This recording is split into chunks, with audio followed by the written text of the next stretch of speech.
Sa ika-15 ng Mayo magtatapos na sa kursong Business Administration ang 23 anyo sa si Rian Apias, pero hindi niya na ito matutupad.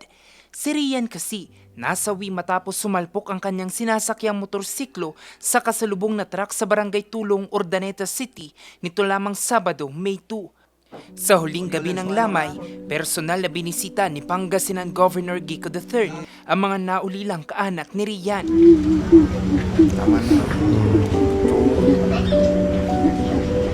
Humarap din ang nooy backride ni Rian na nakaligtas sa insidente. Ang maalala ko lang po, sir, is yung may sinusundan po kaming motor. Okay. Tapos, bigla po siyang nag-ride. Eh, di ba, free naman po yung way. Biglang umandar po yung kasama ko. Tapos, biglang bumalik po yung motor. Tapos, hindi ko na po maalala yung ibang nangyari. Bukod sa pakikiramay, hatid din ng gobernador ang tulong pinansyal para sa pamilya. Ipinangako rin ito ang pagpapaaral sa mga naiwang kapatid ni Rian.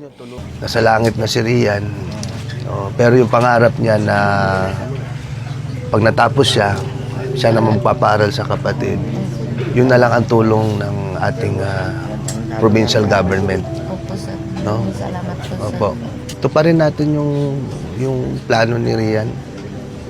No? Hindi man ganito yung gusto natin, pero at least makakatulong po tayo na matupad yung pangarap niya para sa kapatid niya. Si Rian, bukod sa isang mabuting anak, nanilbihan din bilang isang sangguniang kabataang kagawad sa kanilang bayan sa Sison. Kahapon, May 6, inhatid na sa uling hantungan ang mga labi ni Rian.